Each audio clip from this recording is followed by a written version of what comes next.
Welcome, everyone. We are delighted to have you join us for this educational session hosted by ISACA Warsaw chapter. Our mission is to bring you insights from the top industry leaders. And today, we have the pleasure of welcoming David G., a highly respected technology executive with over 25 years of experience in CIO and CISO roles across multiple industries and global organizations. David recently retired in July 2024, but he remains deeply engaged in the industry, advising many organizations. His impact on cybersecurity and digital transformation is widely recognized. In addition to being a keynote speaker at many conferences, David has authored over 150 published articles and recently released his best-selling book, The Aspiring CIO and CISO, in June 2024, available at Amazon and it's number 5 in Poland. We are honored to have him with us today to share his expertise and insight. David, welcome and thank you for being here. The floor is yours. Thank you, Jan.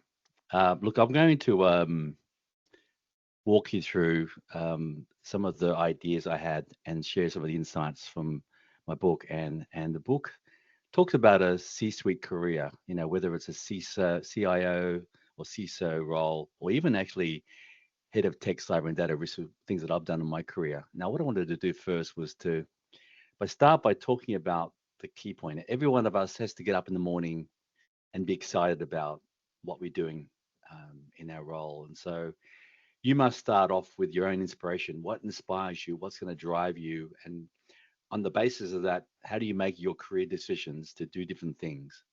So when I started thinking about the book, it's about how do you climb the mountain? How do you climb up the slopes to the C-suite? How do I help guide you, like a gondola? And I thought about this being interesting that, as you go up the mountain, it's a blue sky, it's bright and sunny. However, as you go up the mountain, as you know, it's cold and there are sharp rocks and it gets tricky. So as I tell this story, not everybody wants to be a CIO or CISO. Some people are actually happy to be maybe one level below in sort of base camp. Because we do know that when you get into the Himalayas, the C-suite area, the air is very thin and sometimes you call it the death zone, right? So it may not be you. So let me tell my story. Now, I'm starting off with making my career decision to be a CIO. So I sat in this garden in Japan. Some of you may have been to this garden. It's the most famous Zen garden called Loanji in Kyoto in Japan. It's 13 little rocks placed around the garden. And in this garden, I sat there 30 years ago thinking about my career. And I had a job offer to be a full partner with EY Consulting, a job offer to be a full partner with A.T. Kearney's, and another job offer to be a CIO, in this case with a pharmaceutical company called Eli Lilly. And so I was sitting there looking at the rocks, thinking about what's important to me. If I took the job as a partner, I'll get this great office, have a nice title, make a lot of money. But I kept thinking the rocks tell me, actually, here's my different career. If I take this next career jump, it's going to be quite a large rock. It's not small rocks, it's quite a large rock. So I think I want to do something very strategic. I want to do something that's actually meaningful and important. Don't just chase money in the corner office in EY. Go and find something that's significant and strategic. So on the basis of that, and looking at these rocks, I made a decision to become a CIO some 30 years ago in this garden in Japan. And so actual fact, I took this photo, this garden in June last year, just as the book was being done. And I decided that I'd throw this picture into the book because it's a really meaningful place for you to reflect on yourself, to reflect on what's important to you. And as I sat in this garden with my family, my wife and my kids, they were seeing different shapes. They were seeing crocodiles and turtles and sharks and alligators and other things. And of course, you can see islands here, but I was seeing my career. I could see the companies I worked for and where I was going towards. So this is my inspiration starting point. So today, what I'd like to do is cover in this keynote the career path to being on the C-suite. What are the required skills, knowledge, experience, and behaviors? When you get that job as a CISO or CIO, what happens in the first 90 days? Why is that important? Now, I'll talk about something that comes beyond that, which is moments of truth, when you actually are in the job, you're trying to make the most of this role to make the biggest impact in your career. These moments of truth, how do we talk about those? And then acknowledge, of course, that the jobs of the CIO and CISO don't last forever. On average, 3 to 4 years for CIO or 2 to 3 years for the CISO. Think about my next elevator. How do I get my next job and make sure that my first job as a CISO or CIO is not my last? So first, here are some questions I have, and I think you may have some different questions, but a lot of us are thinking about what's your motivation to be in this job, whether it's a CIO, a CISO, or even a risk executive. What is your personal brand? And your personal brands is about what others say about you, not what you say about yourself. What others say about you when you're not in the room. Do I have any specific skills, knowledge, experience, and behavior? Skills, knowledge, experience, behavior. I call it SKEB. Your gaps. You have any gaps that actually will stop you from being a CIO and CISO? And should I consider all these things in my career plan rather than having one shot on goal? So think about your career. And this is sort of jokingly called the dot game, right? So it doesn't matter where you are on this chart. You could be an analyst, you could be an architect, you could be a senior VP or senior director. You're thinking about what's next. I would ask you and challenge you to think 2 jobs ahead. How do you think 2 jobs ahead? And think about, therefore, what sort of skills, knowledge, experience, behavior you need to do that job. So for me, if I talked about myself, right, I did more than 20 years in a role as a CIO. I did a role at HSBC as the CISO up in Hong Kong. And then when I was in that role, I thought about, actually, I can get another job as a CISO or CIO. But what I want to do next is I want to go to boards. So why don't I go and do risk management? And I just also say that risk management people have annoyed me all my career, right? They've been the people annoying me with silly questions as a CIO and CISO. But how do I become a really supercharged CRO that understands their world and make sure I do what I can to actually protect the organization? But if I do this, I'm going to be asking really good questions because I'll be practicing to be a board member. And think about board members, and board members get a chance to grill the CIO and CISO. However, they get a chance only once every 2 or 3 months, and they get a chance to ask 1, 2, maybe 3 questions. How do you make sure you ask the most hardest question? So how do I spend my time? And I thought about my job 2 points ahead. I'm a CISO. How do I become a CRO, Chief Risk Officer, so I can actually be preparing myself for boards? Trying to think 2 jobs ahead. What are your gaps now, and what's going to be different and make a difference to you? So I'll come back to that in a moment. So skills, knowledge, experience, and behavior. Now, I learned about this in Japan, actually. There was a work we did when I was in Kobe with Eli Lilly in the pharmaceutical company. And we were working around how do we coach our staff to find one skill, one knowledge, one experience, one behavior that's going to help them grow. Now, for thinking about an example here, right now we'd say people want to have a large language model prompt engineering, skill. They may want to have knowledge around how do I do prompt injections to corrupt or actually to prevent corruption of my large language models. How do I have experience in actually deploying large language model AI safely into my organization? And behavior-wise, how do I act as a leader to drive the right sort of adoption of AI in my organization, and at the same time say no to the board or other management where they're pushing me into the danger zone where this AI is not safe? Here's a good little example of skills, knowledge, experience, behavior in that little domain. So in this space, you think about this being a foundational thing, right? We all know that in cybersecurity, we want to learn skills. We want to learn skills around hacking, around doing things, on mobile hacking, around different aspects of aspects where we're going to learn and then gather knowledge through accreditations, ISC squared courses, etc. They're all actually foundational things that are important. What I'll talk to you about today is the fact that All these foundations are really important that as you're a junior in your role. To get the big jobs as a CIO and CISO, what's more important is the top areas. How you get experience at doing things that are new to you and stretch you.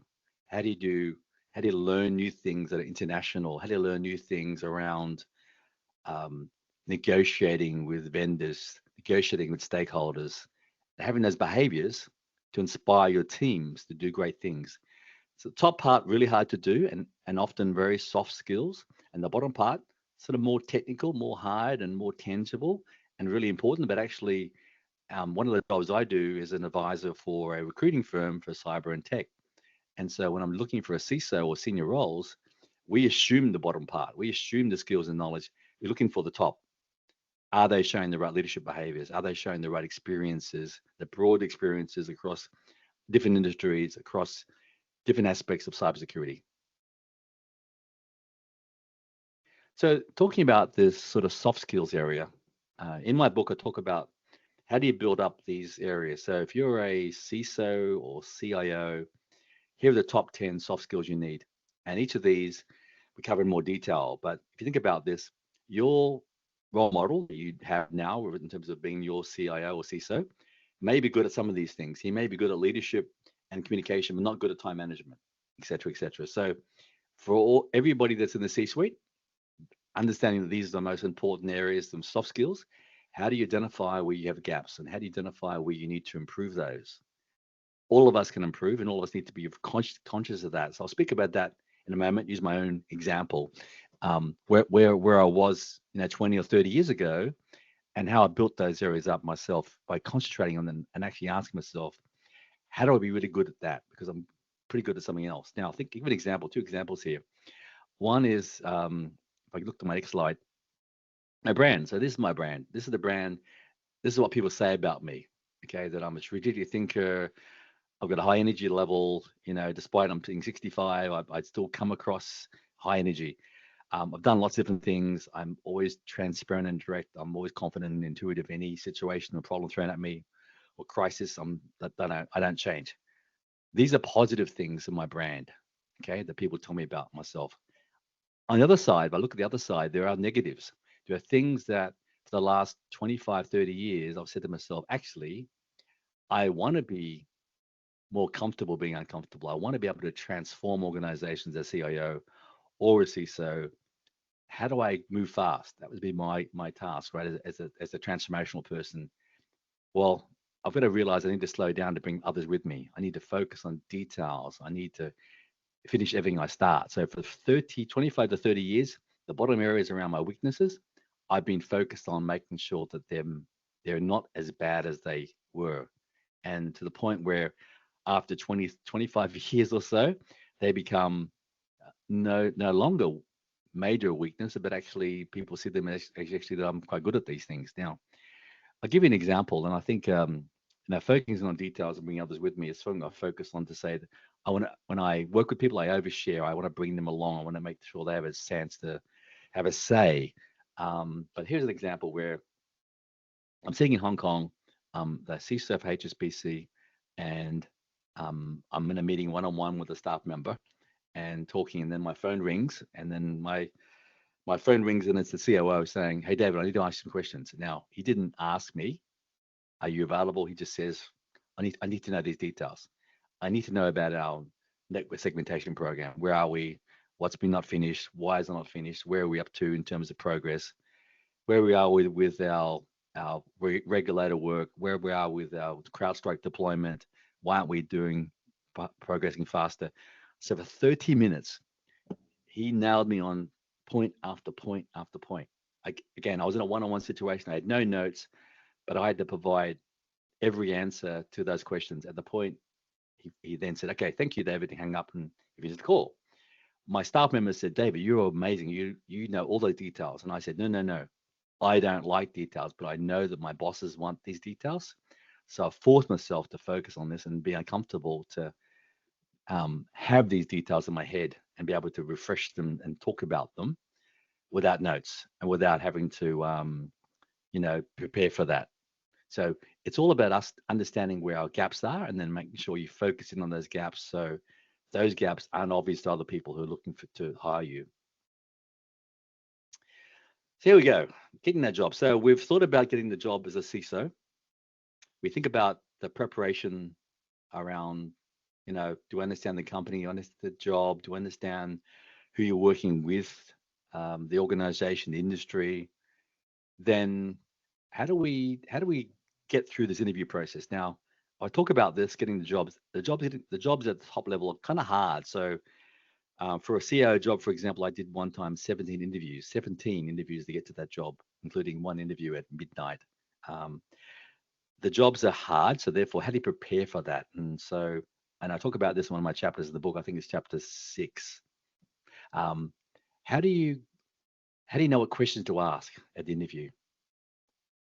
How do you know how to answer questions you're asked? How do you start preparing for that? And so when you're talking and you're doing maybe perhaps a panel interview with 2 people or 3 people, how do you make sure that you're providing the right sort of eye contact?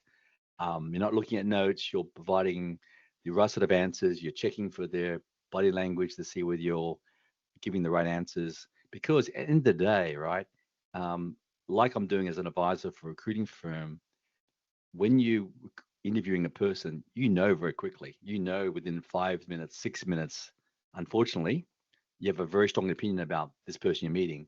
And then your next 20, 30 minutes to an hour is actually then justifying your thoughts around that person. So as soon as you understand that, you realize that you need to be really strong coming out of the gate. You need to be really strong in your introductions and understand that you're in sell mode. And so these are really things that have to be practiced, and you have to be battle hardened, so to speak, to get the right jobs in the C-suite. So getting the job, you got the job. What do I now do in my first 90 days? So many years ago, I talked about getting the job at Lilly in pharmaceuticals, and I was the CIO in Australia, sent to China, sent to Hong Kong, Shanghai, Hong Kong, Japan, and the US. So 15 years, I was sent to 5 different countries every 3 years or so, taking on a new job, a new team, a new strategy, a new environment, in many cases also new languages between Chinese, Japanese, etc. So for me, having this 90-day plan in my head, which I actually wrote down and said, actually, how do I make sure that I document what I'm going to do and what I'm not going to do? So let's think about this in a minute. So in my first 90 days, I want to make a big impact. I want to make sure that I'm focusing on things that are important. And there are things that actually aren't on this page that I'm not going to do. Okay, so let's think about this. There's people, process, technology. Not surprisingly, there's lots of people aspects, there's lots of technology aspects, and probably maybe, depends, sometimes slightly less process. However, making the choices, right, you need to think about your stakeholder management. How do you understand your stakeholders that you play with? How do you have the understanding of your team and where the team needs to go to? How do you understand the business strategy or the cyber strategy and where the gaps are? And maybe there's some hygiene issues that need to be resolved. How do you look at the metrics in the organization and figure out what's being measured now, what's not being measured that I need to suggest the team start to work on? Now, for both the CISO and the CIO, there are different things you need to do, but there's a lot of generic actions you need to take here. So this plan's interesting because I would actually prepare this plan prior to starting the job.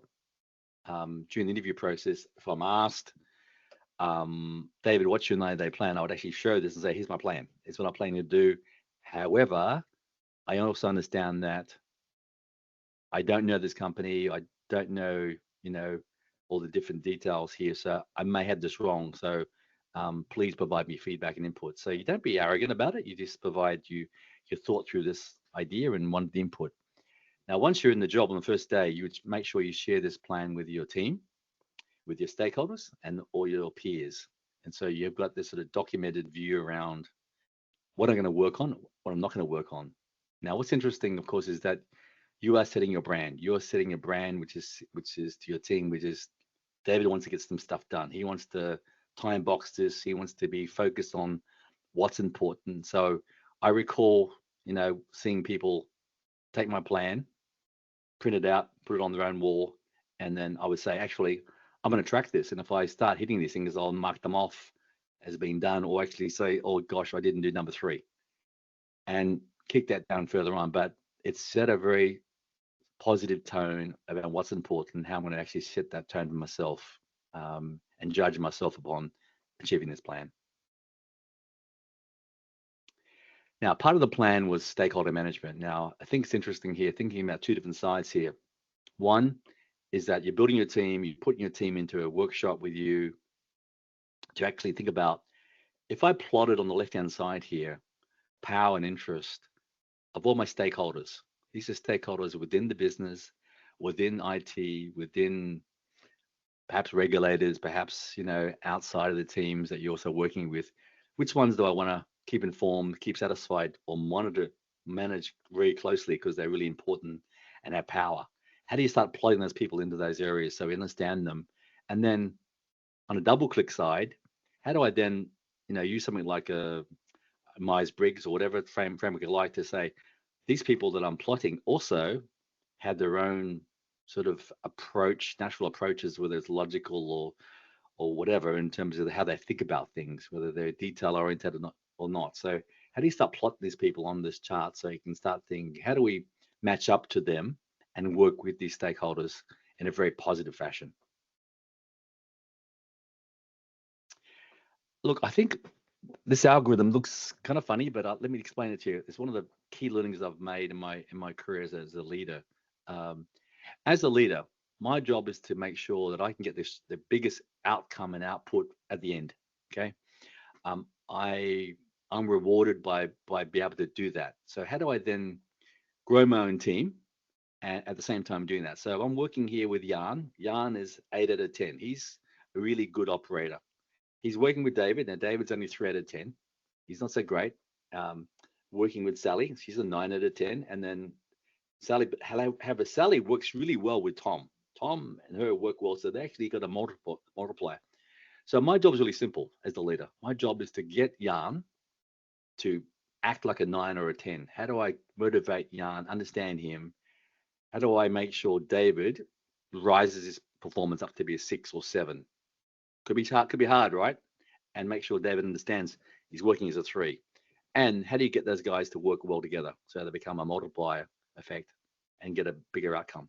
Now, simply, it's all about me coaching each person individually and also expecting teamwork and making sure that I encourage the teamwork between the team to get a great outcome. Now, this isn't all theory, so let me provide a really good example of where this has actually worked in real life. 2016 Olympic Games, the silver medal was won by the Japan team. Now, Japan is not known for fast runners. The team that won had Usain Bolt, Johan Blake, the fastest runners in the world. They got the gold medal and they're the fastest runners. Japan, each runner ran their very best version of themselves that day, and their baton changes that they made were amazing. Their teamwork was amazing. Silver medal.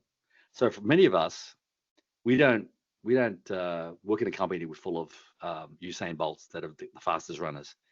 We work with companies that are more like Japan, where they're not as fast, but their teamwork has to be as good, and they've got to be their best version of themselves. So how do we, as leaders, be Japan? How do we become that level of excellence? So day in the life of a C-suite or CISO and CIO. Let me talk about that.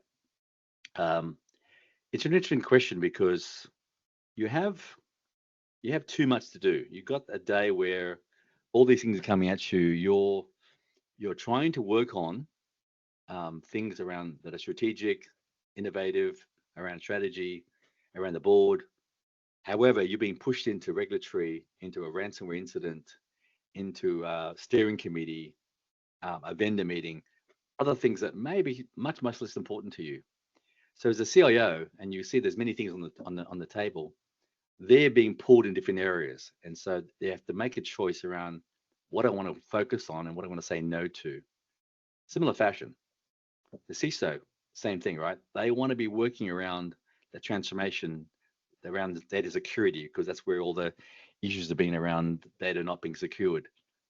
However, the same situation, they're pulled in other areas that don't allow them to spend time on the culture, don't allow them to spend time on the team's well-being, and then they had burnout. So this is where there's a dilemma. So the question comes to me is around, for the CIO and CISO, you define these moments of truth to yourself where you're here, you're being pulled in different directions.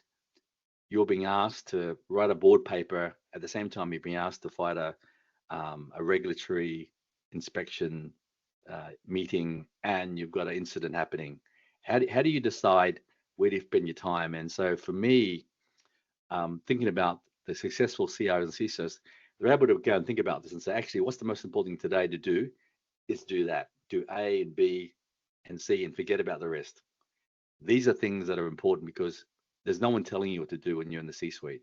There's no one telling you what's number one, number two. You've got to decide that and prioritize what you think is going to be the most important thing for the organization. And it may not be what your boss wants you to do or your boss thinks is important, but actually what you understand to be the most important thing for your company. So when you look at an organization, it's made up of different personas. There are different sort of CIOs, there are different sort of CISOs, and when you get this job, and perhaps you're an operational CISO, right? You've had a really good experience running incidents and understand that part of the business, and you're working with a transformational CIO who wants to make change happen fast. You're very different, which can be good and bad, right? Different because you think differently, that therefore you've got a good match. Sometimes two operational people can think the same language, but actually for the business and for the board, sometimes the mix is good. So think about what kind of CIO and CISO you want to be when you grow up. You know, what does that look like? How do you use your own branding to build into the version of CIO and CISO that you think was going to be your most natural way and natural approach to managing your career? Now, that being said, you know, you sometimes have to, let's take an example. So I walked into HSBC. I'd been a transformational CIO most of my career. And I'd walked into what was, interesting enough, you know, sort of a really challenging situation of having 35 regulatory findings. And so I had to then change. And then how do I then deliver these 35 regulatory findings that to me as arrived? How do I become a CISO to learn about that, but then learn about that and also partner with the business to get the job done, but then go back into being a transformational CISO to deliver things. So I had to pivot my approach from my normal natural approach to what was required initially, and then back to what was required more longer term. Again, so all of us have these changes you can make. The role of the CISO in this CISO in enterprises is quite stressful. We know that we look at Maslow's theory, and Maslow's theory is often used in marketing. The higher up you go in the pyramid, you know, that's when you've got these amazing self-actualizations. I do amazing work, and you really love your job. For the CISO, often they're at the bottom. Okay, they're not thinking that; they're thinking about their physical security. They're not feeling safe in their job. They're not feeling liked, or no one thanks them for what they do.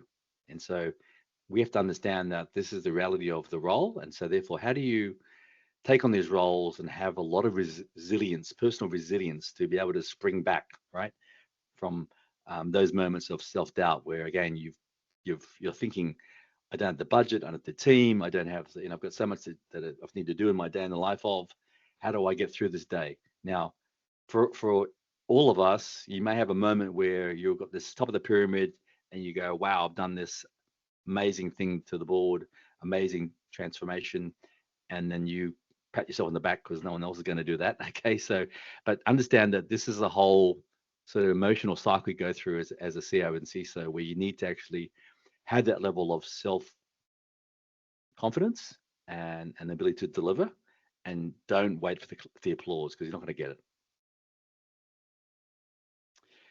Now, so what's going to come next for you? You've been in 2 or 3 years. You're thinking about this and saying, well, for different reasons, whether it's personal, family, professional, you may be open, have the door open or closed to a change. When someone rings and says, I've got this job, you say, no, I'm not interested. You may also be thinking about, if I do move, is it up or is it, am I okay to go down? Because I want to just have a pause for a moment. It depends, right? All of us have those moments where we can spiral through our career, and not everything goes up. Sometimes it does spiral and circulates around to gets up to the right level. There's also a moment where actually you're in a situation that you have a boss who you hate and you want to press that alarm button and get out. So I've used this analogy because it's a really good one to think about your career and what you want to do next. And what you want to do next isn't always necessarily the same thing, because you got to be thinking about that 2 jobs ahead, right? The 2 jobs ahead idea, and then how do I make a change which is going to take me in the right place to get experiences to perhaps do things that are 2 jobs ahead.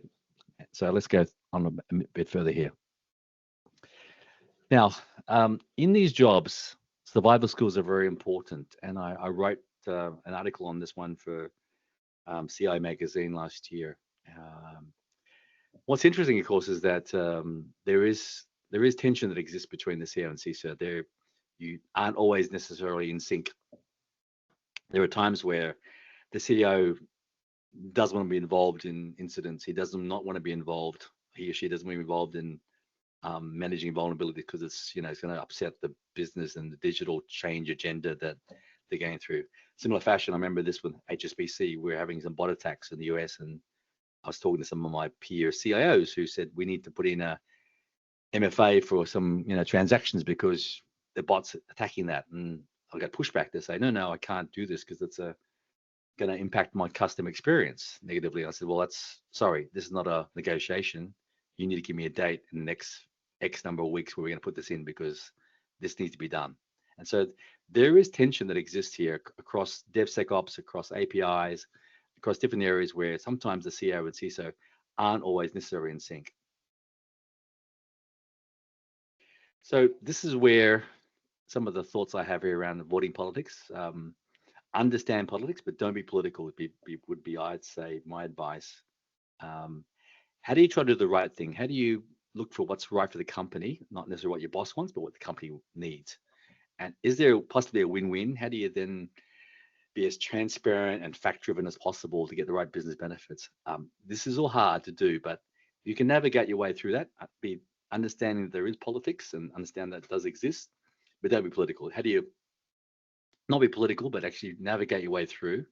So you're being the person who's trying to be, transparent and doing the right thing, but not the one that's throwing someone under the bus. It's a very hard line to do, but I think to me, that's the right approach to take. So Jan, I'm be delighted now to stop and take some questions. Okay, I have some questions to you. Let me check. Okay, based on your global experience, David, what are the most common gaps mid-level professionals face when transitioning to C-suite roles like CIO and CISO, and how can they proactively address this? Good question, Jan. Look, everybody has gaps, right? And so it starts off with you identifying the gaps. So let's take an example. So I got promoted to management very early in my life. So I was into management 27. I think I had a team of 3 or 4, and suddenly the same year, my boss promoted me and said, "Well, we're going to promote you and make your team have this team of you working for your 45 people." And I was like, well, wait. Okay, 45 people. I'm 27 years old, right? And so immediately I kind of felt imposter. I felt like I didn't know as much as the people that worked for me who had master's degrees and were better at development than I was, and better technology than I was. And so how do you overcome that? How do you take what you're good at, which is, people management, understanding requirements. How do you take what you're good at and actually make that enough for you to extend that? So if the example there is that, at the age of 27, I would never want to do public speaking. I would never want to go in front of an audience. I'd happy to talk one-on-one, maybe 2-on-1, 5-on-1 would 10 on 1, 40 on 1. I was like, oh gosh, it made me nervous. So I said to myself, how do I volunteer to make myself uncomfortable? How do I volunteer to run workshops, to run speaker conferences, where there's 50, 100 people, 200 people, 300 people, 500 people, 1,000 people? How do I then, be able to do that across different countries and then not feel nervous or any concerned about any questions people ask me? And so it became that trying to identify, what makes you uncomfortable. And for each of us, Jan, it'll be different things, right? It'll be different things Yep. around what makes you uncomfortable, but often it's soft skills. Often it's things that you have to practice, right? It's not about your technical skills or things often it's other things that are maybe outside of your normal comfort zone, and you're going, actually, I don't know how to do that. I don't know how to run a workshop. I don't know how to develop an architecture roadmap. Oh gosh. Mm-hmm. So if I want to be a CISO, I don't need to be an architect, but I need to think about the roadmap and making choices and making strategic choices. How do I then be able to ask the right questions to help me make those choices? And so trying to identify specifically what things are your gaps, and then making a plan to address that over time. Okay, sounds good. Then the next question, may be quite intriguing. You mentioned some essential interpersonal skills for executives. Which skills do you find most overlooked, yet critical for influencing board and cross-functional teams? Well, yeah, it's interesting. When the boards are tough. Boards are difficult. So communication skills with boards, and one of the things in one of my jobs in HSBC was to prepare the board presentation packs and then present that to many different boards. And I would often do 100 board members in a year, right? Presentations. Okay. And then how do you then them what they need to fulfill their duties? As a board member, you've got responsibilities to make sure you ask the right questions and have the right briefings. Yeah. So as a CISO, how do you give them enough information to support you? And so it's interesting because like a lot of CISOs will think, okay, if I talk about bad things, then the board will challenge me and I will feel uncomfortable. But how do you reverse that? How do you start to think about this being, I want the board to, challenge the greens and support the reds. Mm-hmm. And so they understands that reds means we need help. This is going to be a 3-year journey, a 4-year journey, a 5-year journey to get to effective. How do I educate them so they understand that? And they need to support that, because if they support that, I'm in good shape, right? In reverse, if I'm unable to articulate that and I'm just talking about things that are green, Mm-hmm. it's not a good situation, right? Because it's all on me and the risk is with Okay. me. So it's about trying to meet about this. It's the communication skill, but also having a very strong backbone to be able to say, this is what's needed. This is what's required. I don't want to, criticize the previous CIO or CISO, but here's what we need based upon the current risks, current new threats in the environment. This is what I need, and that's tough. That requires incredible courage coming in to say, so what we had is not enough. We need this resource, Okay. this budget, that kind of thing. Yeah, yeah. Yeah. What I heard from you is that not technology is the most important from CISO and CIO, but just communication, the soft skills. Yeah. It is, but you must have the foundations, because if you're Mm-hmm. talking to the board or talking to management and you're unable to understand the principles and understand the risk and able to weigh it up and think about, because the end of the day is that you can never do everything, right? So if you're able to say to the board and management, which is, I've got these 10 things to do. However, if I do these 4 things or 3 Mm-hmm. things, like MFA, right? Like user access, privileged access management. If I do these things, they actually give me biggest risk buy down, right? Okay. So I'm going to do those things and not do your fancy new AI project, okay? Because yes, that's important. And yes, we need to be having responsible AI, but foundational things that are basic, I will get much more risk reduction for the organization, given where we are right now. That's an understanding of technology, but also understanding of risk management, and be able to articulate that in a fashion the board says, oh, I get it, right? That means you're going to come back to responsible AI in 2 years' time. But you'll be able to just put some policies, put some blocks in place, put some things in place, working with the other CIOs that would make sense, but don't focus on this as a number one or number two, because you can't. That's a educational thing you need to do. Okay. The next question that I wrote down is for leaders in high stakes roles. What practical strategies do you recommend for maintaining resilience and preventing burnout while driving strategic initiatives? It's a really good question. Stress comes with a job, and sometimes stress can motivate you. But it's about making sure that you understand this is important, that your job's important, but you're still a human being. You still need to sleep, okay? And you need to rest, and you need to, trust your team and your global team or whatever's is in place. So I was asked this question one time, Jan, about, how well do you sleep at night? And I always say I sleep really well. I literally, my wife would tell me I put my head on the pillow and I can fall asleep within 5 seconds, because I'm full of energy all day, right? Thinking about stuff. I'm up at 4 o'clock in the morning. I do yoga in the mornings. I'm thinking about what's important today and getting that done, right? In my moment of truth. This is my moment of truth today. I'm going to get that done, and I'm done. So when I get to bed, I'm sure I'm tired, and so working longer is not optimal for me. And so and I've done long hours, but I realize that's not going to work, right? I need to trust the system. I need to focus on those moments and then get those things done, and then move on. Then you can maintain your sanity, but also just I think don't take yourself too seriously, right? Things can't be solved today necessarily. Everything can be solved today. Yeah, you're right.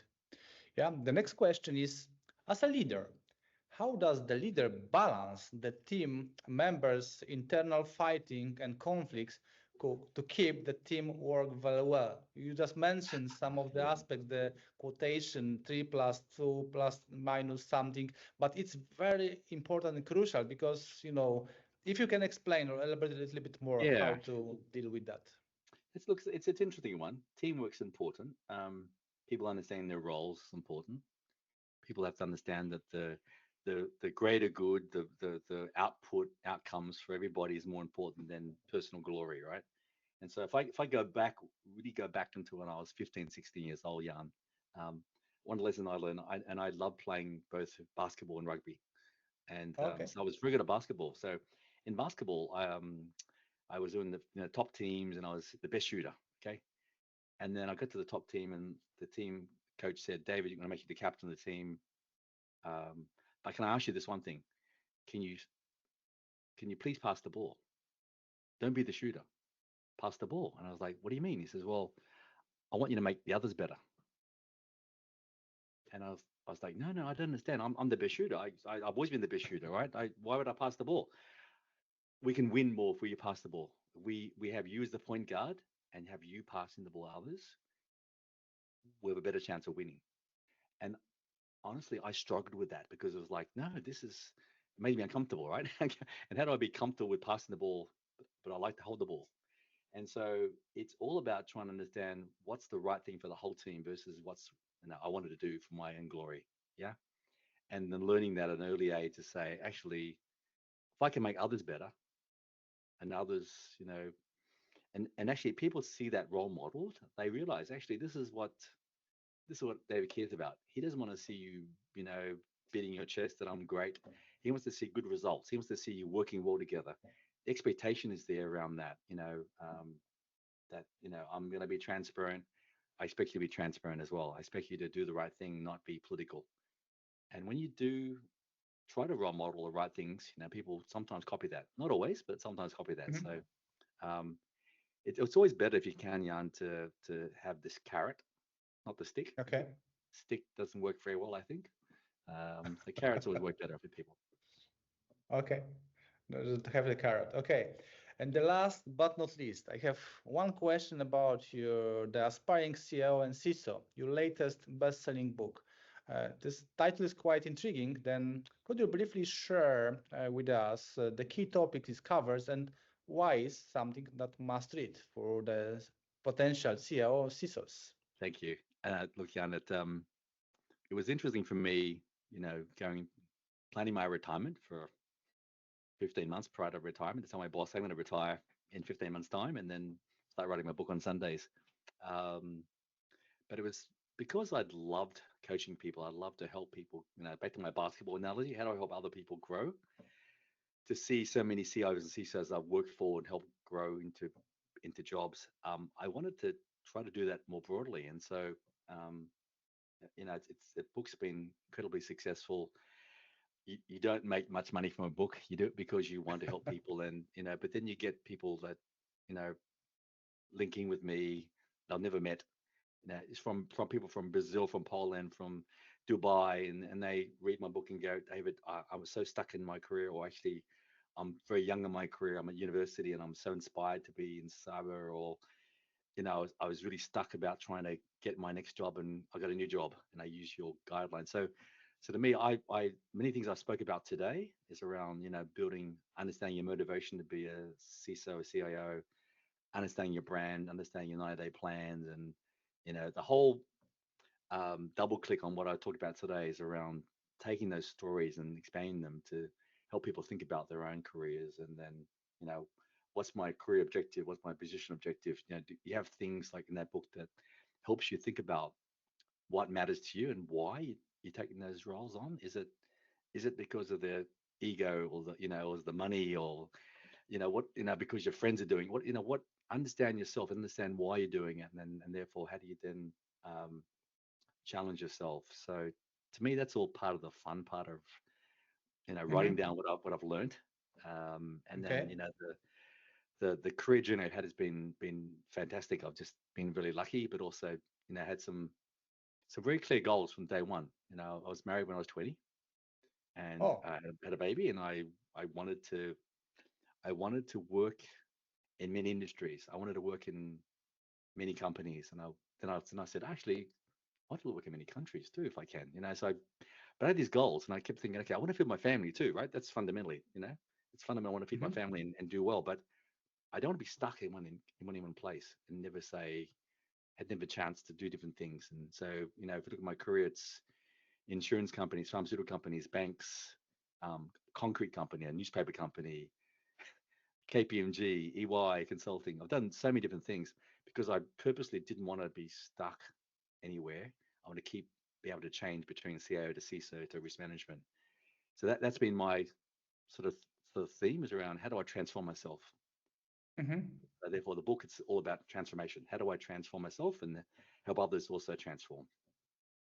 Okay, nice. David, it was a real pleasure for us just to host you during our Edu session in ISACA Warsaw. Then I believe that maybe in the nearest future or somewhere in the future, we can have, let's say, face-to-face conversation. Have a nice day. Thank you, David. Bye.